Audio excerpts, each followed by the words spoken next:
Bonsoir Yousra, bonsoir à tous et merci de nous retrouver pour ce nouveau journal.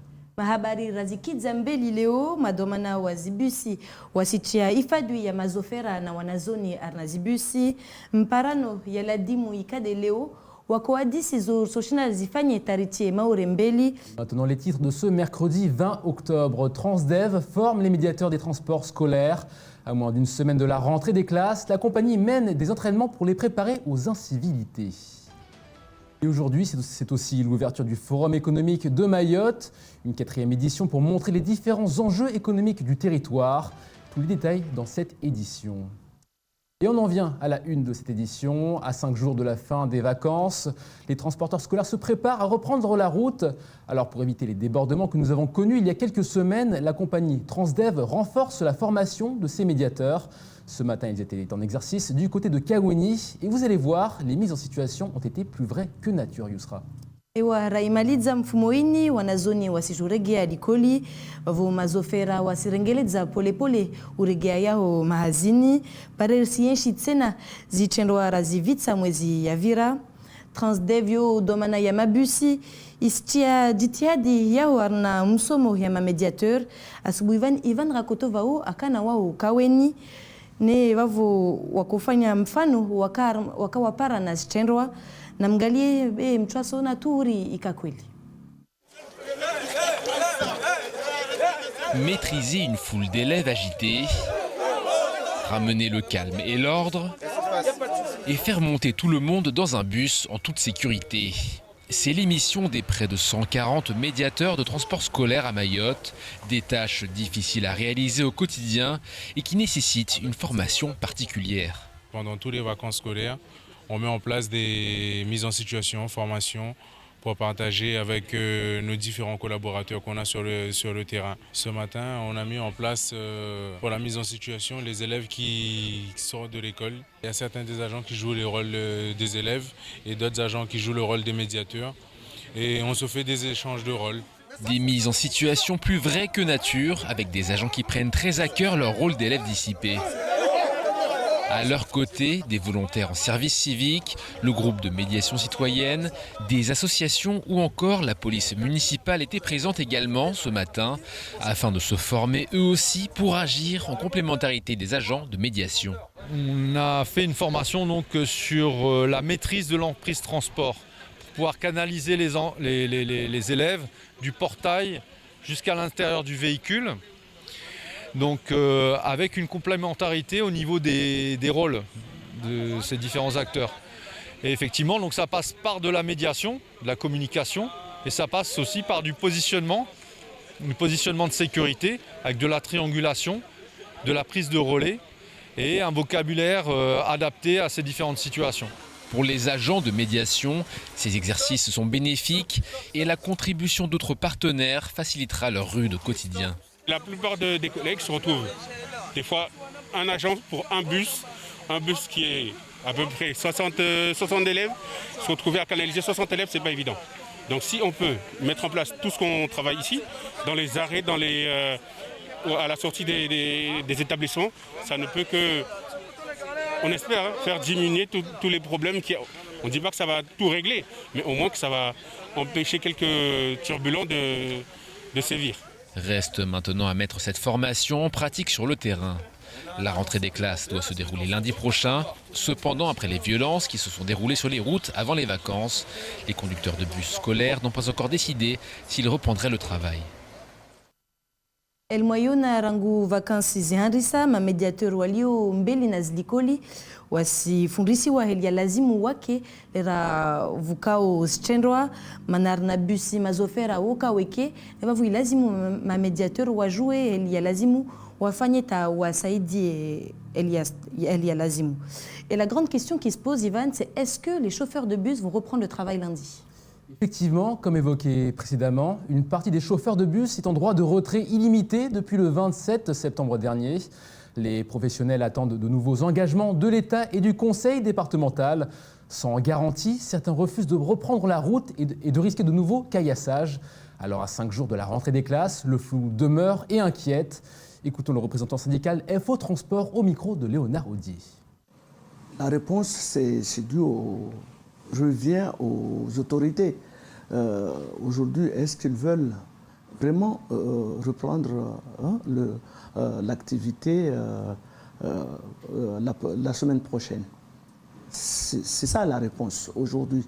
Parce que depuis le 27 septembre, on est en droit de retrait reconductible. Mais au vu de la situation, il y a des projets qui sont là. Mais chacun évite de se mettre autour de table, dire les choses et signer le protocole qu'on sort de cette situation aujourd'hui inédite. Chacun a son tractation de dire une partie le transport, une partie non. Donc on va où là?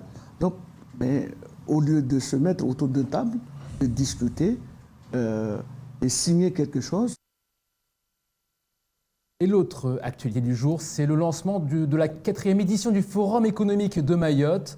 Devant un panel d'invités venus de tout le département, sa vocation est de montrer les différents enjeux économiques sur le territoire. Yousra, notre reporter Jaidi Maulida, s'est rendu sur place ce matin. Ewa leo ikadi isuku ya mparano wa ekonomi ya Maore ilagidza watu wengi waishisiwa lipare wa hadisi zososhinda zifanyishie Maore Masanamwe na Jaidi Maulida. C'est le lancement aujourd'hui de la 4e édition du Forum économique de Mayotte. Piloté par la DIM, c'est l'innovation qui est mise à l'honneur cette année et au sein de l'agence, on souhaite mettre l'accent sur la coopération régionale.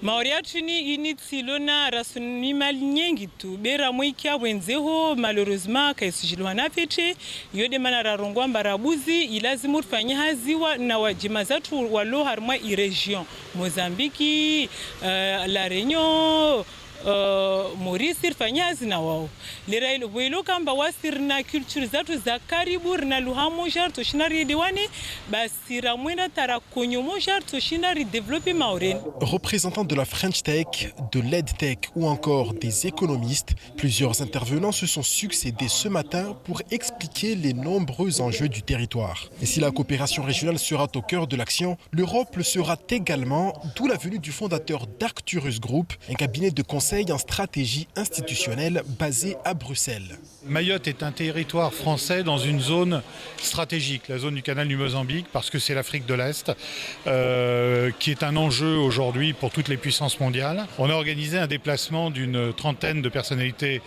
mahoraises à Bruxelles fin septembre, où on a rencontré une vingtaine de responsables européens, notre représentant permanent à Bruxelles, Monsieur Léglise Costa, pour mettre en valeur l'apport de Mayotte aux stratégies et aux enjeux de l'Union européenne. Une île française, européenne et située sur le continent africain, un réel atout pour Mayotte dans sa quête de développement. Et c'est sur quoi veut s'appuyer l'État afin d'attirer sur l'île plus de chefs d'entreprise. Mayotte dispose de beaucoup d'atouts. C'est une région européenne au cœur du canal du Mozambique avec un territoire jeune, un territoire attractif sur le plan économique et un territoire qui est un territoire agile, c'est-à-dire capable de répondre rapidement. Et puis j'ai rappelé aussi que pour attirer des entreprises, il fallait donner un certain nombre de garanties de stabilité aux chefs d'entreprise. Ça veut dire continuer à travailler sur la sécurité, travailler sur l'accès aux services primaires, l'accès à l'éducation, l'accès à l'eau, l'accès au logement. Et puis ça veut dire aussi améliorer le cadre institutionnel et ça c'est le projet de loi Mayotte. Des invités venant des pays d'Afrique de l'Est, des Émirats arabes unis et de tout l'océan Indien sont présents au Forum économique de Mayotte. L'événement se poursuit demain sur le parvis du cinéma Alpajo. Plusieurs conférences seront au programme. Eli siri ya ladimu Zamimu Amadi ya Erongoa Maore yatu ina rasilimali nyingi tu yaika Shanzani au vahanurilio na Océan Indien rusojwari kidzembeli himaore be rusojwari ifanye raika nyamoja na shisiwa zalio karibu na hatu wavo maafali yavavo tameso tsena rusijo hadisi zorsoshina rizifanye uvoa moja pare maore endembeli. Ce forum économique doit aussi permettre, Ivan, aux entreprises d'aller de l'avant après des mois difficiles. Exactement, Yousra, la reprise est loin d'être simple. Certains secteurs ont lourdement pâti des restrictions sanitaires. C'est le cas des restaurateurs, mais surtout des hôtels. Fermés pendant de longs mois, le Caribou Hôtel et Restaurant sort doucement la tête de l'eau. Son gérant a tout mis en œuvre pour respecter les règles telles que le pass sanitaire. Aujourd'hui, le constat est clair. Cette mesure fait baisser le chiffre d'affaires, d'autant qu'elle n'est pas respectée par tous. Écoutons Bruno Garcia lors de la matinale de Kwesi. Suite à tout ce qu'on a pu mettre en place concernant la communication au niveau du pass sanitaire, j'aurais tendance à vous dire, sans faire d'allusion à quoi que ce soit, c'est que l'hôtel ressemble plus à un hôpital qu'à un restaurant ou à un hôtel normal. Nous avons communiqué, et puis je vous demande de venir voir, et vous l'avez vu, avec des moyens de communication qui nous ont coûté extrêmement cher pour mettre tout ça en place, d'accord, il faut le savoir.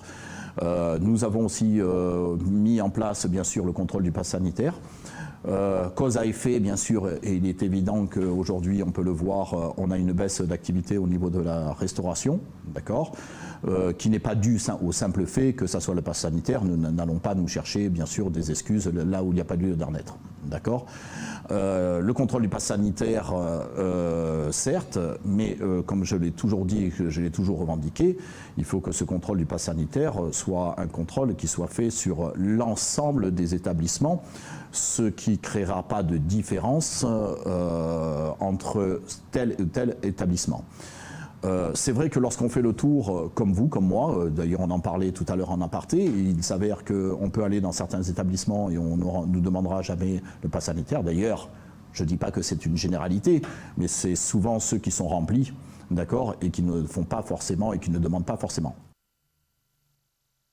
Et maintenant, place au reste de l'actualité. En bref, de ce mercredi 20 octobre, Yusra. Ewa haukuchi la réunion wa mwanabusi Jozingisao pia ishisiwa ya uungalia wakazi wa la réunion hiyo jitihadi ya ADTM ya uenesedza uzuri wa Maore na ukaribisa wakazi waje waone eli Maore istawi.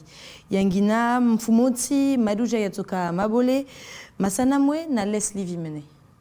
Afin d'attirer les touristes réunionnais sur notre île, l'agence d'attractivité et de développement touristique de Mayotte a créé l'événement La vie s'invente à Mayotte. Pendant 9 jours, un bus événementiel entièrement customisé aux couleurs du 101e département sillonnera l'île de la Réunion pour aller à la rencontre de ses habitants et potentiels futurs touristes. À travers des opérations du 30 octobre au 7 novembre, l'ADTM va proposer une immersion dans l'univers de l'île au lagon. Un billet d'avion pour Mayotte sera notamment à gagner. À noter que cette opération de promotion s'inscrit dans une campagne de communication plus globale qui attend rythmer la fin de l'année 2021. Après un volet formation consacré aux professionnels du tourisme, la DTM a notamment affiché les couleurs de Mayotte en 4x3 dans les rues réunionnaises. L'opération La vie s'invente à Mayotte sera soutenue par une campagne radio déployée sur Énergie et Freedom. Une deuxième campagne affichage et radio sera quant à elle déployée sur le début de l'année 2022. En juin dernier, l'allocation d'éducation de l'enfant handicapé était mise en place à Mayotte, destinée à compenser les dépenses liées à la situation de handicap de l'enfant de moins de 20 ans. L'aide financière est versée aux parents. Désormais, Mayotte s'aligne également sur la métropole quant à la question de l'allocation aux adultes handicapés. Jusqu'alors, les conditions d'obtention étaient limitées puisque seules les personnes ayant un taux d'incapacité supérieur à 80% dans le département pouvaient en bénéficier. De nouvelles modalités d'attribution publiées au journal officiel du 9 septembre dernier sont effectives depuis le 1er octobre 2021. Le texte de loi définit les conditions de résidence ainsi que le taux d'incapacité. Celui-ci est désormais ramené à 50% pour les personnes présentant une restriction substantielle et durable pour l'accès à l'emploi. Cette notion de restriction doit être caractérisée par des difficultés d'accès à l'emploi qui doivent être liées exclusivement aux effets du handicap de la personne et ne pouvant pas être compensées pendant au moins une année. Un nouvel épisode de Grande Marée a débuté ce mercredi 20 octobre. Il durera jusqu'à samedi avec 2 pics à 4,07 m demain à 4h27 et vendredi à 4h53. Les premières prévisions font état de quelques petits débordements à marée haute sur les zones habituellement exposées, zones basses et embarcadères notamment. Il convient donc de suivre et de respecter les consignes de sécurité que la préfecture rappelle à chaque épisode. Cela consiste à se tenir au courant du niveau des marées et de l'évolution de la situation météorologique. Il convient de limiter ses déplacements en bord de mer et de circuler avec précaution en limitant sa vitesse et en respectant les consignes des forces de l'ordre et des services gestionnaires des routes. Ne vous engagez pas sur une route fermée à la circulation. Enfin, sur le littoral ou sur les plages, surveillez attentivement les enfants.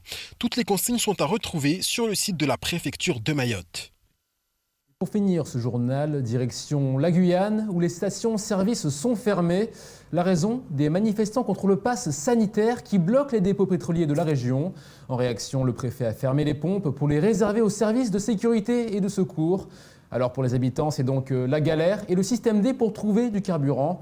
Babu mtsotsowo préfet arenge mswala ya ubala ma station pare essence irumilwe na chongozi lio muhimu lopitali na ifadwe vavo wakazi wakaoblige wabuzuje chongo wakotsa waifanye na garlao ilazimu leo au meso ma station wabue be wakazi watsujwa watie litre 10 tu armo igari. Merci Yousra pour toutes ces informations. Et c'est la fin de cette édition. Merci beaucoup de nous avoir suivis. Demain, vous retrouverez Yousra Ahmad Ali et Jaidi Maoulida dès 19h. D'ici là, passez une excellente soirée sur Kwezi. Maraba vo Moarlunga, mais sommes John Para na Jaidi Maoulida ou Kouahair.